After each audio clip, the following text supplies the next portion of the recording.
Ouais, je dirais que les clés d'une bonne rénovation énergétique, c'est d'une part d'en avoir une approche globale. Il faut déjà rendre le bâtiment le moins énergivore possible, c'est-à-dire traiter l'enveloppe du bâtiment, son isolation, des murs, des toitures, ses menuiseries, sa ventilation, mais également du coup dans un second temps traiter les systèmes qui sont effectivement les systèmes de ventilation, mais surtout de chauffage, que ce soit pour le chauffage ou l'eau chaude.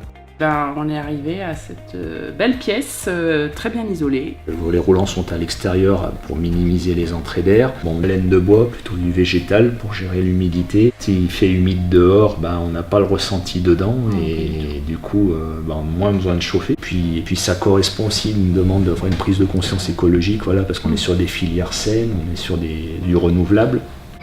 Il est important d'utiliser des matériaux biosourcés et de faire appel à des fournisseurs locaux et des artisans de votre secteur. On a décidé de regarder un petit peu ce qui se faisait en termes de procédés de chauffage et donc en se renseignant, on est tombé sur les systèmes de chauffage thermique. Et donc en fait ça correspondait à notre idée de pouvoir avoir une économie d'énergie tout en faisant un geste pour la planète.